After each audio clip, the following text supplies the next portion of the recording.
Salut à tous. Vous le savez maintenant, si vous me suivez depuis quelques semaines, mon kiff c'est de vous emmener à moto visiter des lieux insolites. Et quel meilleur moment pour visiter des lieux insolites que les journées du patrimoine. C'est 2 jours dans l'année où tout est ouvert au public et tout se visite gratuitement. Même des lieux dont on ignore l'existence.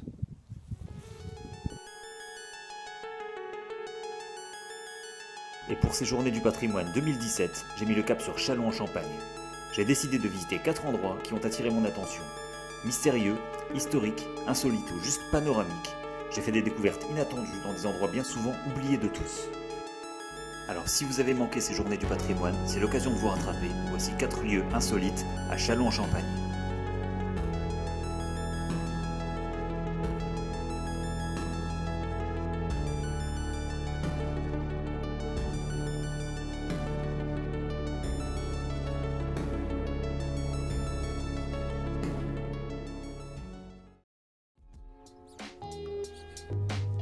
Bon ok, j'avoue, j'ai horreur de rouler en ville.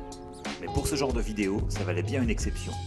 Je me suis donc faufilé entre 2 feux rouges et 3 ronds-points pour gagner le centre-ville de Châlons.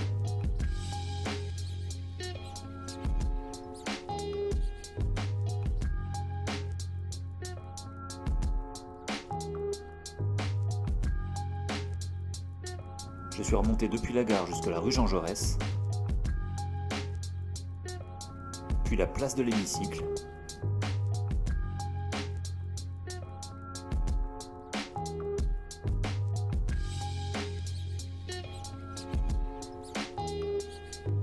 et enfin j'ai remonté la rue de Marne jusqu'à la place Foch. Et c'est là que je me suis arrêté une première fois.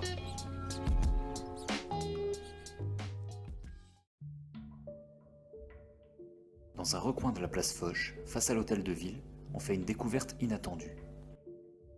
En contrebas d'un escalier de service, on peut découvrir les vestiges des caves médiévales.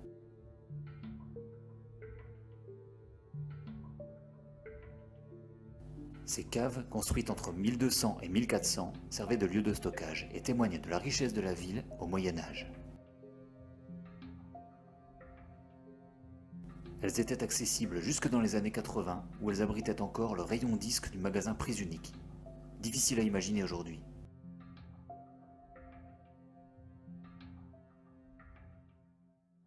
Seul l'accès à quelques couloirs et portes de service nous rappelle qu'on se trouve exactement sous la galerie commerciale du centre-ville. Les caves médiévales sont aujourd'hui un lieu préservé qui n'ouvre leurs portes que très exceptionnellement.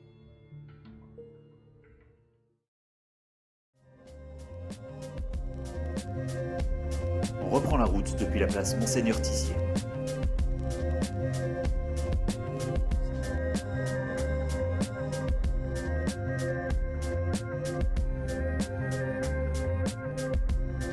Et puis on se dirige vers le cours d'Ormesson, un de mes coins préférés dans Châlons.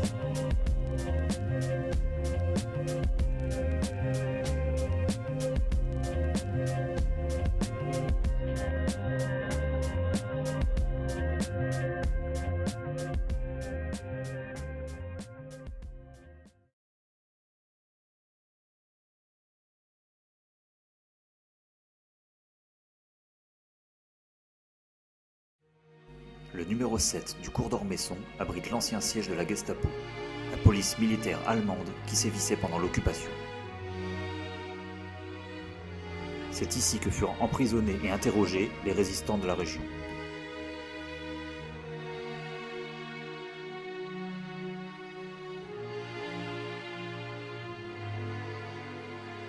Les sous-sols et les salles d'interrogatoire sont aujourd'hui un véritable musée. Les murs de ces pièces rendent désormais hommage à tous les héros de la résistance locale, mais sont aussi un témoignage glaçant des actions de la Gestapo, qui se donnait le droit de vie ou de mort sur les prisonniers. Ici un cachot, dans lequel jusqu'à 30 prisonniers étaient jetés au sol et privés de lumière. Là, les geôles dans lesquelles d'autres prisonniers attendaient leur sort, interrogés, fusillés ou déportés dans les camps de la mort.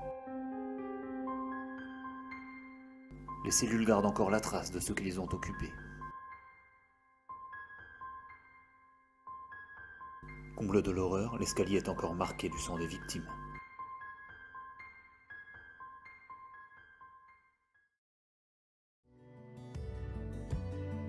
Allez, après une visite comme celle-là, ça fait du bien de prendre un peu l'air et de changer de sujet.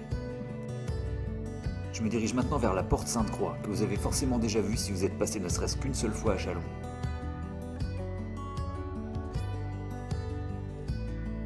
Celle qu'on appelait autrefois la porte Dauphine a ouvert ses portes le temps d'un week-end. J'ai encore oublié de compter les marches, mais il y en avait au moins 8000.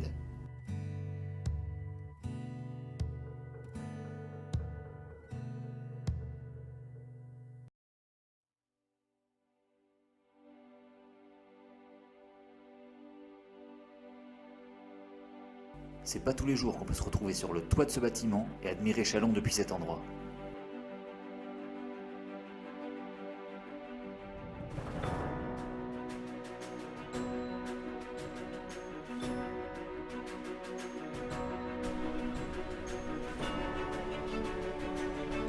Pour les plus courageux, la ville proposait même un saut en tyrolienne, le vendredi soir et le samedi soir. J'y viendrai peut-être l'année prochaine.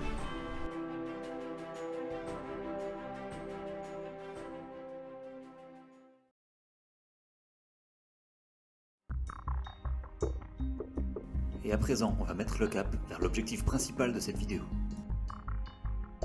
À condition d'avoir réservé sa place, de ne pas souffrir de vertige ni de claustrophobie, il est possible de visiter un tunnel abandonné qui passe sous la Marne.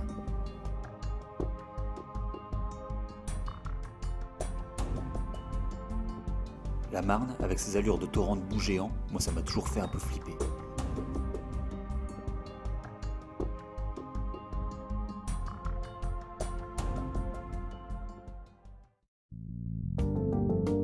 Le rendez-vous est donné au bout d'un ancien parcours de santé, où l'on sera équipé pour la traversée et surtout où l'on apprendra pourquoi ce tunnel est ici. En fait, il s'agissait à l'époque de relier la très ancienne usine de traitement des eaux à tous les captages forés au XXe siècle et qui se trouvaient de l'autre côté de la Marne. L'accès se fait par un puits et une courte descente en rappel. J'ai pas dit à l'équipe sur place que pour ma part j'avais déjà peur en haut d'un escabeau, mais ils ont dû s'en rendre compte par eux-mêmes, je pense. En vérité, il n'y a que quelques mètres à descendre et ça va vraiment tout seul.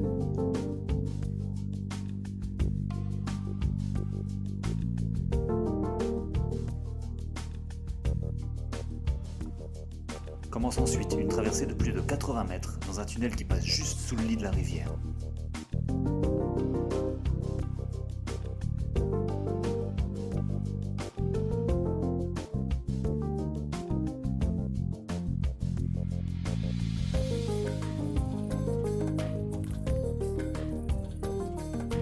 La remontée se fait par un puits de l'autre côté.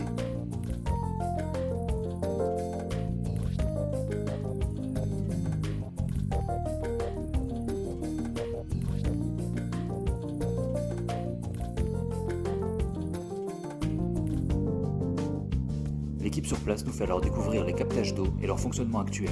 Puis après quelques minutes, on est reparti pour un tour de tunnel.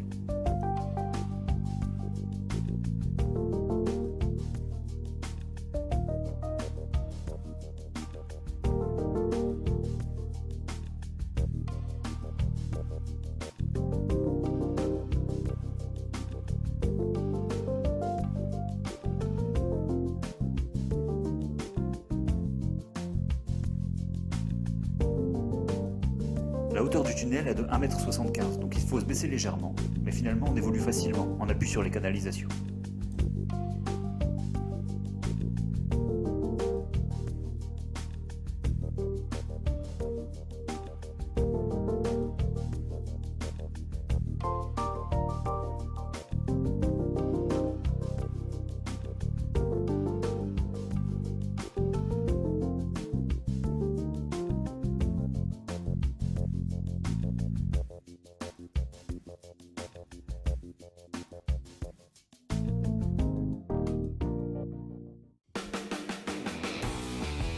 Voilà, j'en ai terminé avec les visites d'endroits bizarres.